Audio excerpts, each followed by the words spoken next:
Hello students, welcome back to my YouTube channel professor Shubham Tiwari, जहां पे चल रही है हमारी TY BCom class semester 5 cost accounting की न्यू सेशन की आपकी सीरीज चल रही है। एंड टॉपिक आपको सामने दिख रहा है TY BCom class semester 5 material cost में पहला टॉपिक आपका प्रैक्टिकल पॉइंट ऑफ व्यू से फीफो मेथड आपके सामने दिख रहा है। And cost accounting lecture number आपको यहाँ पे दिखाई दे रहा है 2। फीफो मेथड हर एक बच्चे ने फर्स्ट ईयर बीकॉम के फाइनेंशियल अकाउंटिंग में पढ़ा है। अभी क्लियर है? जो बच्चे न्यू है ऑलरेडी मुझे पता है मोस्टली बच्चों को फीफो मेथड सबसे आसान टॉपिक था, तो वही कंप्लीट कॉन्सेप्ट आपको वहां से उठा के यहाँ पे कॉपी पेस्ट कर दिया है। तो फीफो मेथड जिन बच्चों ने पढ़ा है वो भी रिवीजन कर लें, जिन बच्चों ने नहीं पढ़ा भाई आपके लिए एक न्यू कॉन्सेप्ट आ रहे हैं तो वो भी आज की क्लास कंप्लीट देखने वाले हैं। तो चलिए स्टार्ट करेंगे आज की class.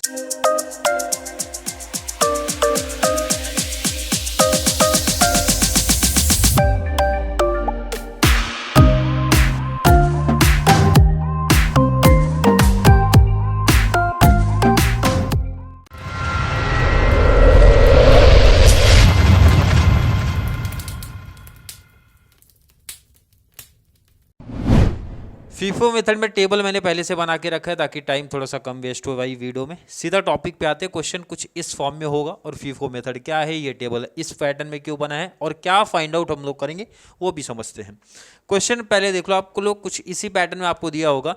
From the following particular prepare stock record by FIFO and weighted average method. तो अभी पहला टॉपिक हमारा क्या चल रहा है भाई, स्टॉक लेजर में फीफो मेथड चल रहा है। कौन सा मेथड है? फीफो वेटेड एवरेज मेथड, इसके बाद ऐड करेंगे। मतलब पहले फीफो मेथड के कंप्लीट कॉन्सेप्ट सीख लेंगे, उसके बाद वेटेड एवरेज पे शिफ्ट होंगे। आपको एग्जाम में ध्यान का ये डाउट कंफ्यूजन में बच्चे पूछते हैं, फीफो मेथड सर अकेला पूछेगा, वेटेड एवरेज मेथड अकेला पूछेगा या फिर दोनों कंबाइंड करके पूछेगा? कैसा भी पूछ सकते हैं। फीफो मेथड अकेला पूछेगा 10 मार्क्स का रहेगा, वेटेड एवरेज मेथड अकेला पूछेगा 10 मार्क्स का रहेगा, दोनों कंबाइंड करके पूछा तो 20 मार्क्स का रहेगा। इसका आंसर आज की वीडियो में मैंने क्लियर करा दिया। दोनों मीन्स अगर देखो यही सम को बाद में मैं वेटेड एवरेज से भी कराऊंगा तो ये भी डाउट होता है बच्चों को कि सर फीफो वेटेड एवरेज किया तो एक ही टेबल में करना, नहीं, फीफो मेथड का एक अलग टेबल इस पैटर्न में चलेगा। वेटेड एवरेज का जब मैं सिखाऊंगा तो वहां पे बताऊंगा उसका टेबल कैसे बनता है। टॉपिक बहुत सिंपल है भाई, डेट के हिसाब से आपको ट्रांजैक्शन दिया होगा। ट्रांजैक्शन दो ही चीज का होता है, परचेज का होता है, सेल का होता है या फिर ओपनिंग स्टॉक का होता है। और यूनिट्स दिया और हर यूनिट का एक रेट दे के रखा है। बहुत सिंपल टॉपिक है भाई। नाम इनका बता रहा है FIFO, first in first out.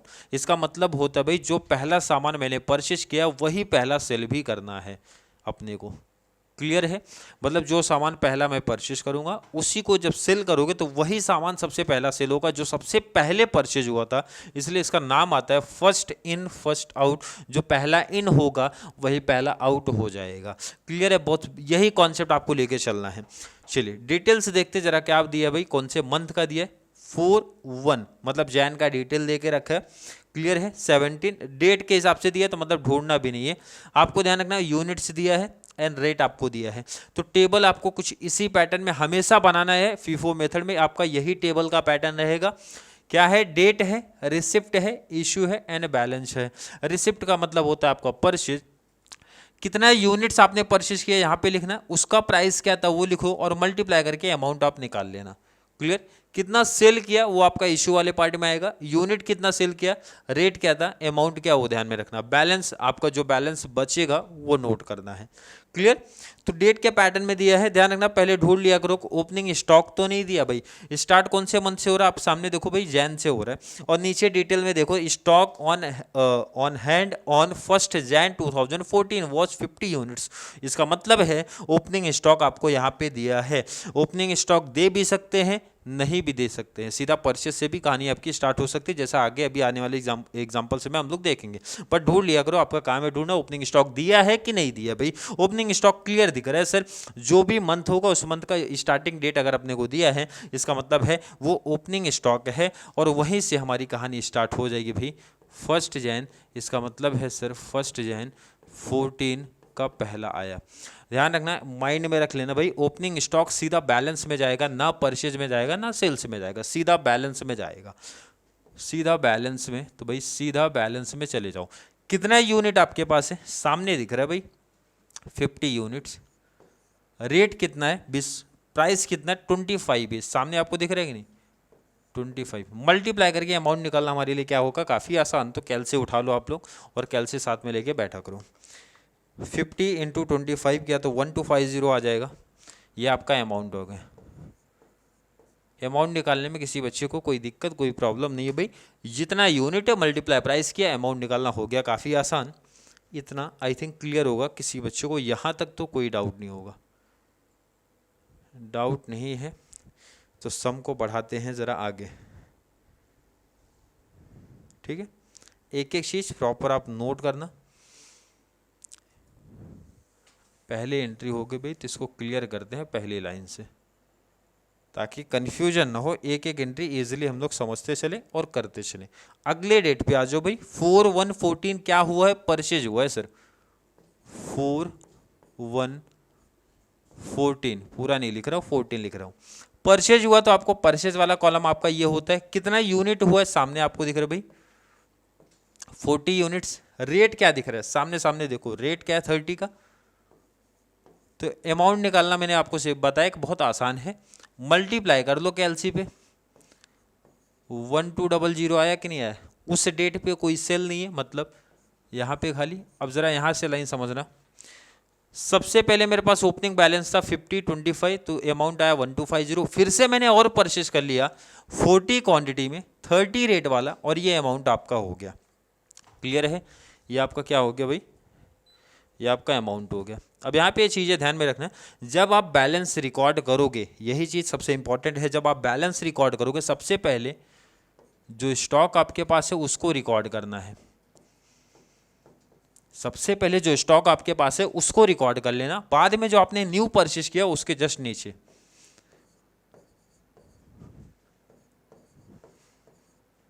अब इससे इजीली आपको ये समझ में आ जाएगा भाई।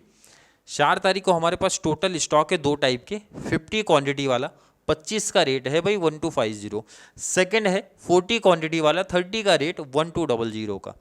समझा इजीली। परचेज के टाइम बहुत सिंपल कॉन्सेप्ट, बैलेंस पहले रिकॉर्ड कर लो भाई, परचेज जो किया उसके जस्ट नीचे कर लेना ताकि सेल में इजीली समझ में आ जाए हमें। चलिए यहाँ तक नोट कर लिया आपने, नोट कर लिया आपने। नोट करते चलना, क्वेश्चन में साथ में लेके चल रहा हूँ ताकि सामने आपको दिखता रहे सब। चलिए अब हम करेंगे अगली एंट्री।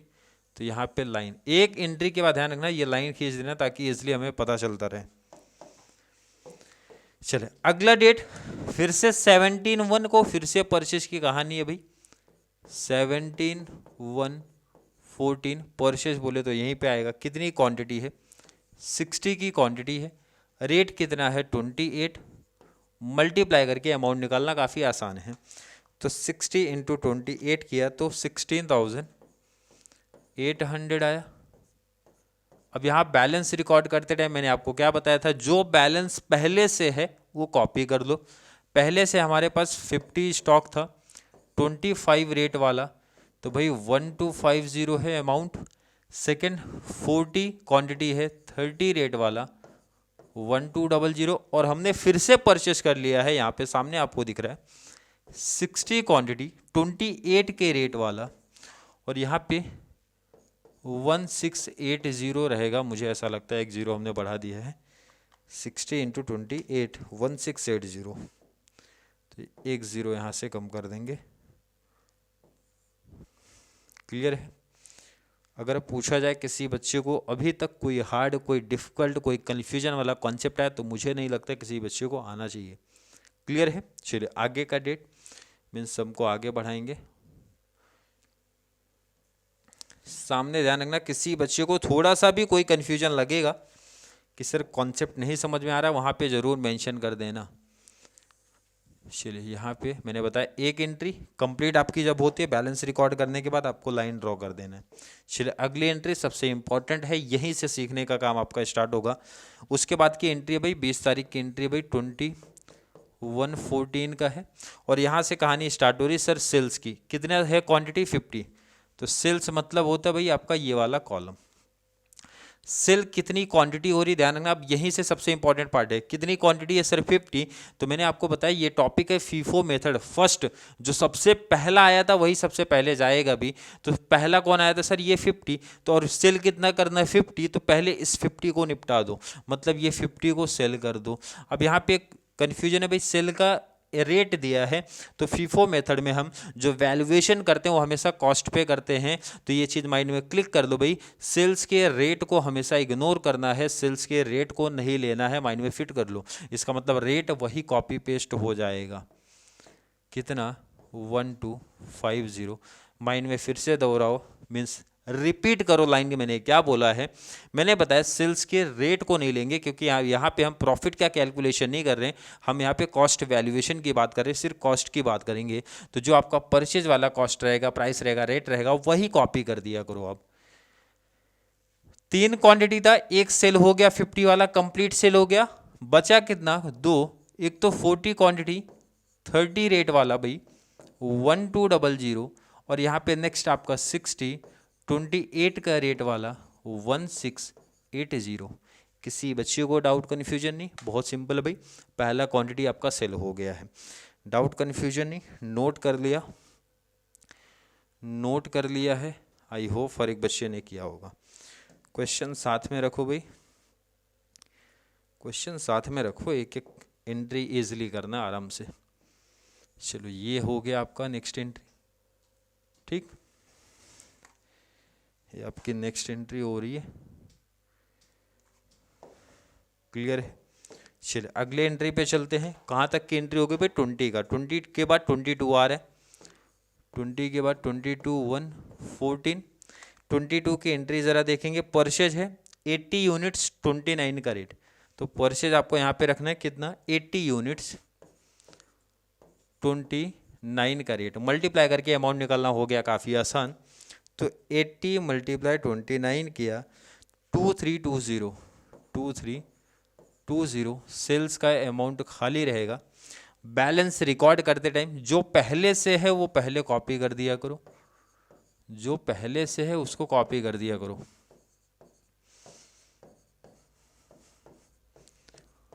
दो तो आपके पास पहले से थे, ऊपर से कॉपी पेस्ट हुआ, न्यू जो आपने परचेज किया जस्ट नीचे रिकॉर्ड कर लो, 80 29 का रेट वाला 2320। क्लियर है, आई थिंक क्लियर होगा, कोई डाउट कोई कन्फ्यूजन नहीं है। कन्फ्यूजन जो थोड़ा होना चाहिए वो अब होने वाला है, कन्फ्यूजन जो थोड़ा सा होगा कुछ बच्चों को, मोस्टली बच्चों को पहले से ये टॉपिक पढ़े हैं तो थोड़ा सा आसान लगेगा। चलिए अब ज़रा कन्फ्यूजन क्या हो सकता है, डाउट क्या आ सकता है वो ज़रा समझते हैं। कहाँ तक की एंट्री कंप्लीट किया 22 के बाद आ रहा है भाई हमारा डेट नेक्स्ट 25 1 14। अब ज़रा यहाँ पे टॉपिक देखो भाई, सेल्स है 80 यूनिट्स, छोटा सा एक कन्फ्यूजन हो सकता है, सेल्स है इसका मतलब सेल्स का टेबल तो हमारा इधर दिखता है, कितना यूनिट सेल करना है 80 यूनिट्स। तो पहला यूनिट देखो सबसे पहला कौन सा, ये 40 आएगा। अब यही ध्यान से समझना भाई, 40 क्या कितना 30। मैंने आपको बताया था भाई सेल्स के रेट के बारे में बात नहीं करना है, क्योंकि ये कॉस्ट वैल्यूएशन की जब बात कर रहे हैं तो इसका मतलब परचेज का ही रेट कॉपी पेस्ट हो जाएगा।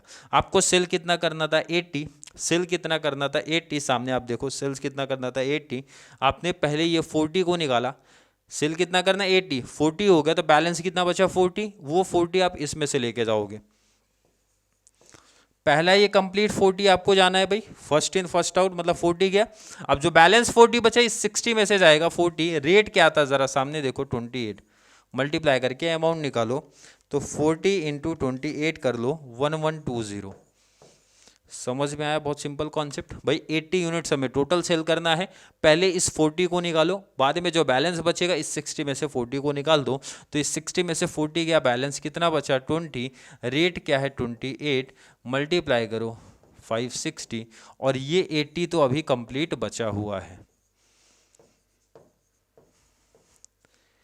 सबसे इंपॉर्टेंट टॉपिक आपका ये मीन्स लाइन आप बोल सकते हो, यहीं पे समझ में आना चाहिए आपको। अगर ये समझ गया तो भाई फीफो मेथड आपके लिए काफ़ी आसान हो जाएगा। नहीं समझा, आगे और भी टॉपिक्स हैं, रिपीट करेंगे फिर से क्या बोला गया है। नोट कर लिया आपने, यहाँ पे 25 की एंट्री हो चुकी है, 25 की एंट्री हमारी कंप्लीट हो चुकी है।